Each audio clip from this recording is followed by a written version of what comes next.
Hello and welcome to all you Virgos out there. This is your monthly horoscope for April of 2022. Very significant months for the Virgos.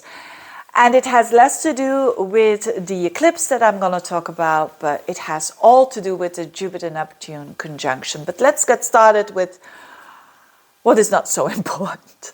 And Virgos like that, don't you? I mean, I'm a Virgo myself, so I hope you want to save the best for last. But anyway, the eclipse is happening in Taurus, and it's a partial solar eclipse. So the sun, the moon together with Uranus, together with the North Node. And the eclipse is happening around 10 degrees of Taurus. So if you've got planets in Virgo around 10 degrees, this is making a beautiful trine, and so for you this is really a happy new eclipse. The eclipse in itself is happening on the 30th of April, but you feel it the whole month, and it has the flavor, it belongs to the Saros cycle 6 North, so that flavor of that Saros cycle has all to do with responsibilities, with ownership, with being in the driver's seat and taking responsibility. But it is with Uranus, so it's very close. I mean, 10 degrees, it's 1 degree apart from Uranus, so which shows that there is an opportunity for innovation. There is an opportunity of doing something different. And for you, it's in your 9th house, which is a very positive, hopeful house. It's the house not only of the connection with the divine, but it's the house of travel. It's the house of expansiveness when it comes to the mind. It's a mind house. So therefore, it's the house of studying, it's the house of teaching, and so there could be something really, a new seed that is planted there. Because it's a new moon, so that has to do with planting a new seed, but definitely when it's with the North Node, with an eclipse with the North Node conjunction, it shows a new seed. And you will have the whole year to work this out, but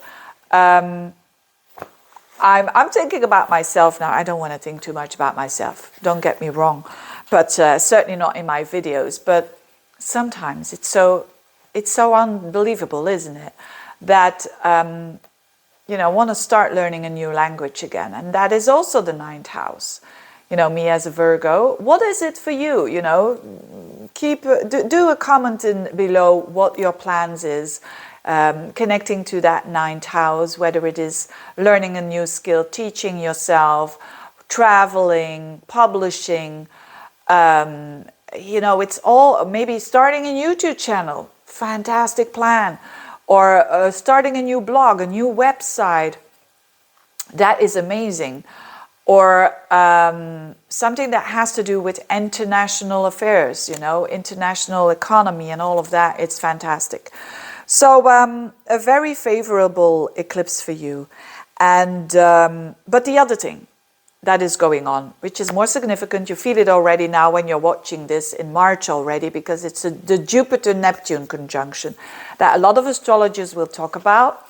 That is in itself not bad or good. I mean, every position of a planet is neutral, but it's how it is going on in your horoscope, right? And with general horoscopes, that's difficult to say, but we know that Virgo is in opposition of, in general, towards Pisces. So you are going to experience this energy through another person. And Jupiter-Neptune in your 7th house, they're coming together. And it's not just Jupiter-Neptune, it's also, as from the 6th, it's also, and onwards, also Venus. And also Mars will join the club as from the 15th, 16th of the month and onwards. So it's a busy 7th house area. It's a busy month for a particular relationship. Now, the 7th house is not your friends, it's not your parents, it's not your children. It is your loved one, or a business partner, or a very significant client, or all three of it, right? But for most people, it's going to be someone, on a romantic level. Now, in itself, Jupiter-Neptune is fantastic. It's very soulmate kind of energy. So a lot of you are going to fall for someone and are going to be hugely in la la land. And I'm saying this with a smile on my face, but it's a warning, because Jupiter-Neptune Although it is very gentle energy, it opposes your sign. So an opposition is always something more stressful and something more tricky. So I have to warn you, dear Virgos, for particularly in your love life, you can't go wrong if you keep this in mind, which is don't put anyone on a pedestal. That's the, and particularly those who've got planets around 23 degrees of Virgo, whether it is your ascendant, well, particularly your ascendant, or maybe your sun sign. Then you have a birthday around the 16th of September. You know, the 14th up until, let's say, the 18th of September. That area, you're gonna feel the most. So on a positive level, you could meet someone and they are going to be very meaningful for the rest of your life, basically. You know, when Jupiter is a planet of expansion, and when you meet a Jupiterian kind of energy person in your life, they are very meaningful for the rest of your life, especially with the conjunction with Neptune. So there could be someone who's very on the best level, who is doing something with for the collective, you know, being of service in the medical field, or even you know, doing something on a spiritual level, on an artistic level, on you know, those good-hearted people.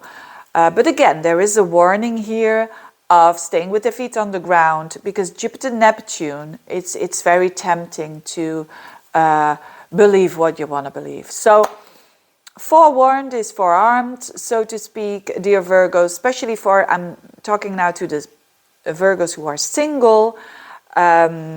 So be conscious of that, that you can, that you're not giving your power away, that you're not giving your Neptune and your Jupiter away. So, which is projecting all that hope, all that soul energy to someone else. No, it's your Neptune, it's your Jupiter, but you're meeting it through another person. And that is very romantic. It's very romantic energy. Now, Virgos are normally very down to earth, but even the most down to earth Virgo can be a little bit in la la land at the moment. But actually, when you know it, I would say enjoy it. I would say go with the flow, enjoy it, and don't force yourself too much, and you'll be fine. Having said those wise words, dear Virgo, I wish you a very, very enjoyable month, and see you next time. Bye-bye.